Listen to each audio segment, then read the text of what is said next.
আমি তোকে ছেড়ে দেবো, তোকে তো আজকে আমি ছাড়বই না।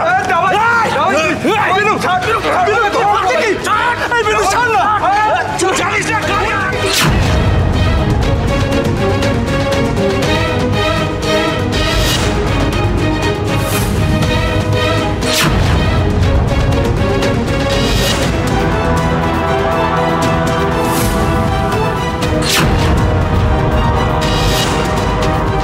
কি করছিস? কি ভুল হয়ে গেছে স্যার, ওকে ক্ষমা করে দে, ও ঠিক বুঝতে পারেনি। জানিস না তুই জানিস না, ছাড় আমাকে। তুই জানিস না কার গায়ে হাত তুলেছিস। কি হচ্ছে? কি ক্ষমা চাই না স্যারের কাছে? কোনো ক্ষমা আমি চাইবো না। বিনু কোনোদিন ক্ষমা চায় না। তুই একটা জায়গায় বেরোবি, মাথাটা ঠান্ডা কর, আমি দেখছি কি হচ্ছে। ও কোথাকার কে? হ্যাঁ, ও জানে না কার সাথে কথা বলছে।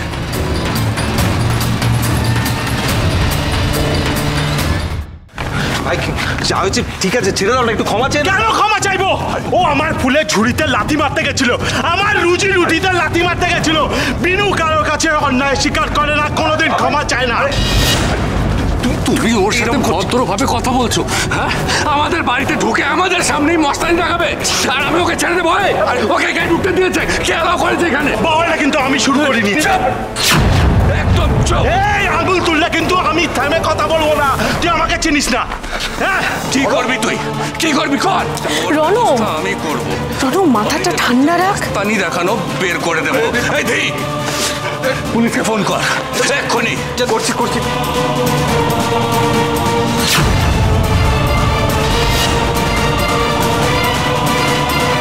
বিনু, পুলিশে ডাকলে কিন্তু ঝামেলা হয়ে যাবে। চুপ কর বিনু, ভুল শিখাচ্ছে না।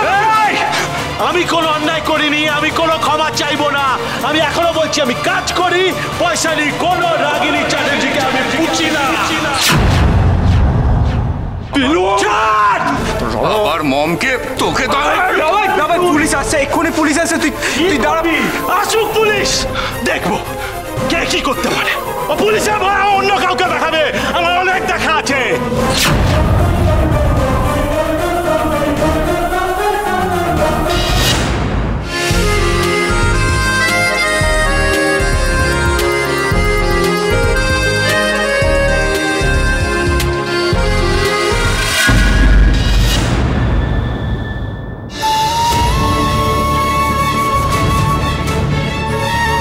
এই চ্যাটার্জি ভিলায় না ঢুকলেও বাইরে দিয়ে তো একবার যেতেই পারি।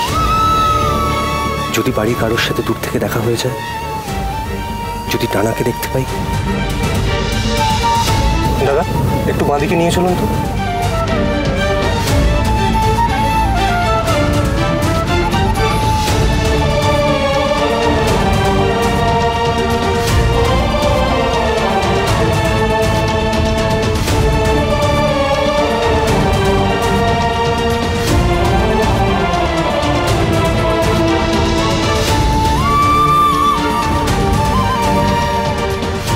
বাবাই মারা যাওয়ার পর মম সবটা সামলেছে, আমাদের পরিবার সামলেছে, আমাদের ভাই বোনদের প্রতি সব রকমের দায়িত্ব পালন করেছে। কি মনে করেছিস তুই?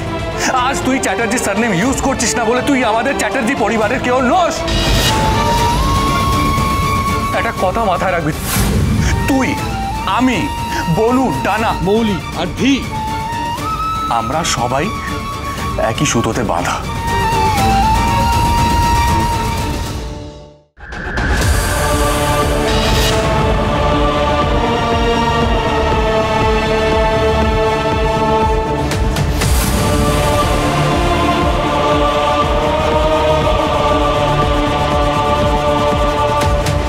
এটাই তো রাগিনী চ্যাটার্জির বাড়ি। বাবা, বাড়ি না দুর্গ? স্যার, বিনা দোষে আমাকে ফাঁসানো হচ্ছে। এদের ক্ষমতা আছে বলে এরা যেটা বলছে সেটাই সত্যি। একটা কথা নয়, যা বলার থানায় গিয়ে বলবে। বিনা দোষে কেন থানায় যাব স্যার? এ আমার ব্যবসার জিনিসে লাথি মারতে গেছিল। ওর জিনিস, ও যেন সব কিছু বিনা পয়সায় দিয়েছে। আচ্ছা, আপনি তো ফুলের সব টাকা পেয়েছেন, তাহলে ফালতু ঝামেলা কেন করছেন? ও টাকা দিয়েছে মানে লাথি মারা যায়, তাই তো? এই মালটা না এলে না ওর ঠ্যাং খোলা করে দিতাম। মেক শিওর ও যেন কিছুতে ছাড়া না পায়।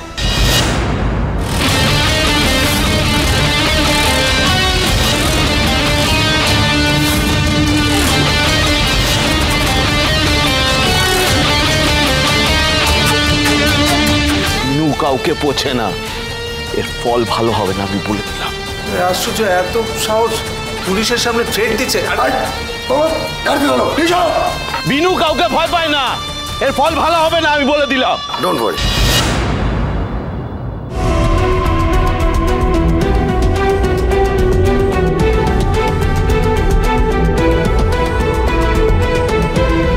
দা ভাই, আমাদের দেরি হয়ে যাচ্ছে, এবার চল, বেরোতে হবে তো আমাদের।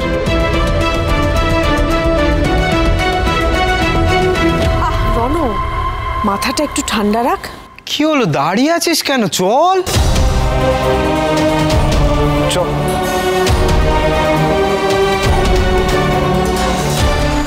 বাপরে বাপ, যেন একটা ঝড় বয়ে গেল। ঝড় কি বলছো ছোট কাকি? লোকটা তো পুরো টর্নেডো। রাগিনী চ্যাটার্জির বাড়িতে ঢুকে যা করলো, তার জন্য ওর কপালে দুঃখ আছে। কিন্তু কথাগুলো শুনে তো একবারের জন্য সত্যিই মনে হলো না যে ছেলেটি ঝামেলা শুরু করেছে বলে। আমাদের কি মনে হলো সেটা বড় কথা নয় ডানা। ও ঠিক করে থাকলেও ভুল জায়গায় করেছে। যাকে চলো, এখানে দাঁড়িয়ে থেকে কোনো লাভ নেই, অনেক কাজ পড়ে আছে। চলে এসো।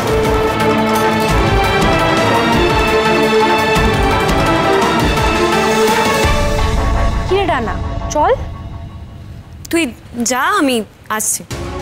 ঠিক আছে দাদা, একটু শুনবেন? হ্যাঁ ম্যাডাম, বলুন। দাদা বলছি, ওই ছেলেটিকে মানে দেখে তো মনে হলো আপনাদেরই চেনা জানা। হ্যাঁ ম্যাডাম, ও বিনু, লোকাল ফ্লাওয়ার ভেন্ডার। আমার অনেক দিনের চেনা জানা, কিন্তু এরকম একটা ঝামেলা পাকাবে আমি ঠিক ভাবতে পারিনি। সরি ম্যাডাম, ওর জন্য আপনাদের ফালতু ঝামেলায় পড়তে হলো। না না, সে ঠিক আছে। ছেলেটা এমনিতে ভালো জানেন, কিন্তু কাউকে তোয়াক্কা করে না। ম্যাডাম আসি। এই বলছি, তাড়াতাড়ি ফুলগুলো এখান থেকে সরাতে হবে, ঠিক আছে? তাড়াতাড়ি চল চল।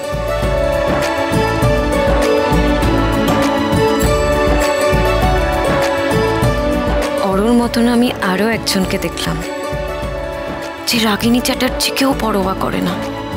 এই ছেলেটিকে তো কাল্টিভেট করতে হচ্ছে।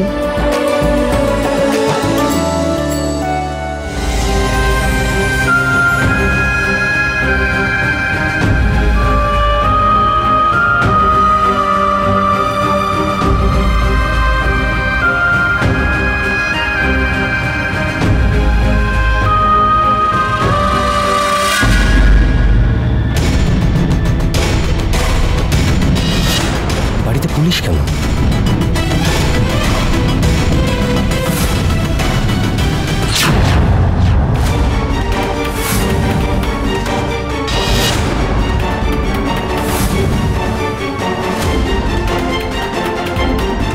দাবাইয়ের গাড়ি আমাকে এখানে দেখতে পেলেই যদি বাড়িতে যাওয়ার জন্য জোর করে, না, ওর চোখে পড়া যাবে না এখন। ইরিটেশন হচ্ছে, পুরো মুডটা অফ করে দিয়েছে ওই অসভ্য ছেলেটা। দাবাই, চল চল চল, দেরি হয়ে যাচ্ছে।